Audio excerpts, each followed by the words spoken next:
valuable. Decide to go on vacation without you. How do you know they'll come back the first time? They don't always come back the first time. Anybody here that's trained birds of prey for falconry knows that sometimes the first time is the last time. It's happened to me a few times. How many do they have in a clutch? Sorry. How many in a clutch? I'm sorry? How many? Oh, eggs. They lay 2 eggs usually, but they only rear one. So when the first egg hatches, they kind of don't incubate the second one. Yeah. Way back. Do you have a sense of where the Philippine government is in terms of their efforts to help facilitate? Oh yeah. I mean, we've spent so much time in the Philippines way back when and recently. When I was there the first time, we were actually we had support from President Marcos, who actually helped start the breeding project, which now morphed into the Philippine Eagle Foundation. But it's just, there seems to be such a disconnect for the vast majority of people in the Philippines from the natural world. It's really frightening. And also, I spent a lot of time working with the DENR people in the Philippines, and there's a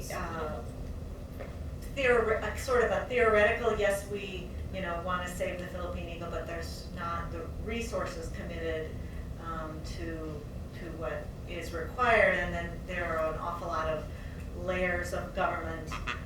Everyone needs to be paid off to accomplish this or that, and so it's a very complicated situation. And nobody is saying we shouldn't save the Philippine eagle. It's just there's not a commitment from the upper levels, and that's one of the things that we're really hoping to change. There was, based on our work and with a lot of our footage, a 90-minute special that just aired in the Philippines in June, and a big social media campaign that is generating quite a bit of interest, and we hope support from the government as well as Filipinos who maybe have the resources to help support those programs. And there will also be an international documentary released by Cornell, but we're not exactly sure when in the next year or so. Cornell is also working with the Philippine Eagle Foundation on several short educational films to be used by the Philippine Eagle Foundation in their educational efforts, because they're still using the footage from 36 or 38 years ago. So, You folks get around the world a lot, so places other than the Philippines. So I'm curious as to what degree you think ecotourism is a realistic and promising motivator for preservation, and to what degree does that have potential in the Philippines? anything that makes anybody money has potential in the Philippines, in many places in the world. I mean, this is an extremely poor country, and for the most part, people aren't thinking about the Philippine eagle because all they're thinking about is how am I going to put food into my kids' mouths tomorrow. And they're not thinking about what's the forest going to be like in 50 years. And so photographers and people from all over the world, but that did not stop the male from that nest being shot. Yeah, that male was shot. It was like incredibly tragic for us because we did a little bit of filming at the Mount Apo nest. It was the most high-profile nest in the Philippines, and as Laura said, ecotourism was active there. People were coming there from all over the world. Somebody still shot the bird.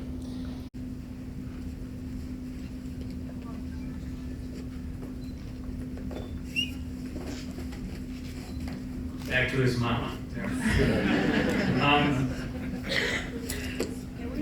I'm really excited about the possible nest cam with Raptor Resource and Bob's dedication to this project. Raptor Resource through Bob, he's already sent to the Philippine Eagle Foundation and to our project climbing equipment, an initial nest cam at the breeding project 3 years ago that ran into some technical problems because that's the way it is in the Philippines. But if we can get a nest cam going there and the world can dial in like they have with the Decorah nest cam, it's going to be good for the birds. I really believe it. So I can't wait to get Amy over there, have her climb the 200-foot tree and help us. Thanks, everybody, and thanks to Bob for his continued support to this project and his great dedication to raptors. Any other questions? How did, when they had the bad storms over there, how did that affect things as far as where the eagles are? And the question was about the storms in the Philippines. We actually took off, I think, the 2 days after Cyclone Yolanda hit the Philippines, and it disrupted a lot. It didn't actually hit the island of Mindanao, where we were working, but it did affect all the airlines, and it affected just everything. And unfortunately, cyclones hit the Philippines every year. And a lot of the Philippine eagles that are nesting in the central Philippines on the island of Samar and Leyte were probably affected by that. And who knows? I mean, nobody's out there recording it.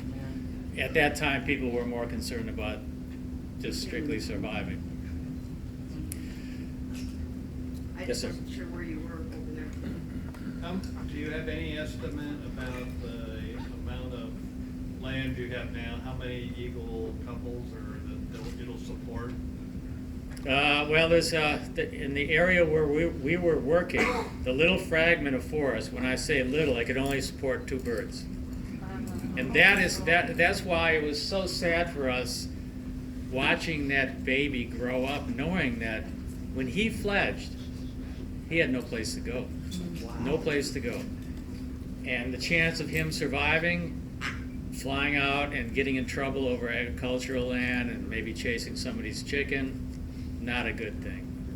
So that's the problem in the Philippines. The Philippine eagle is kind of set up in the classic way for the road to extinction. It's an island species. Its habitat is fragmented. It's never been common. It's always been rare.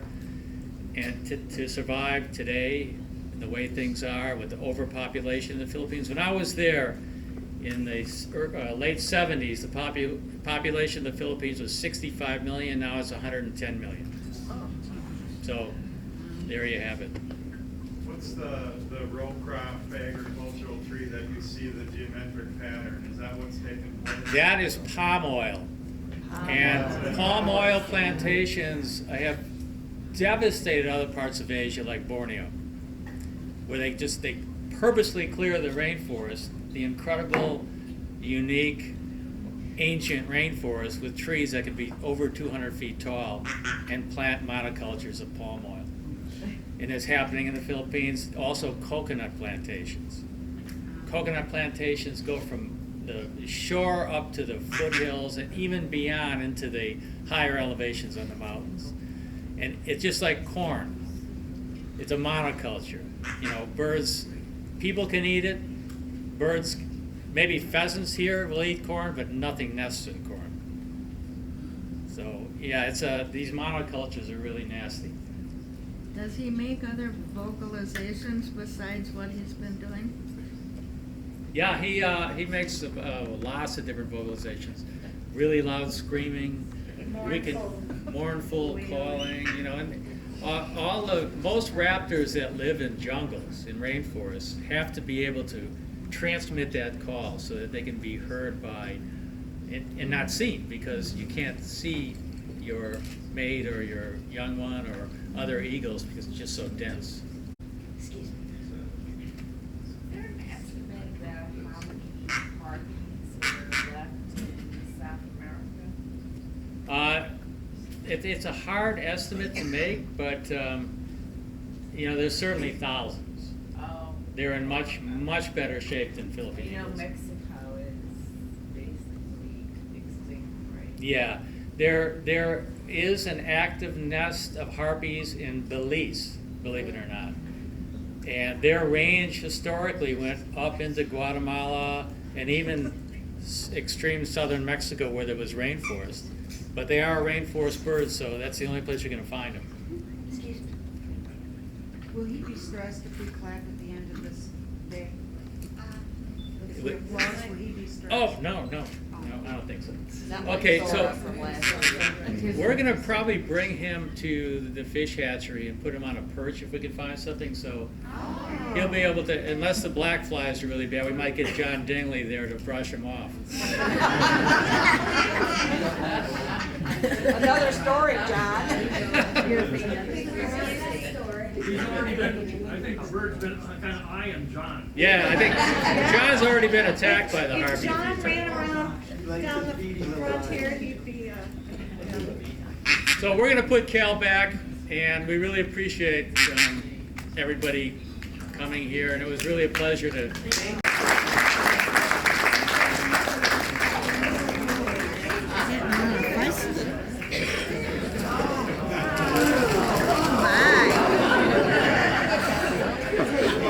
That's a nice breeze. Yeah, really, it's a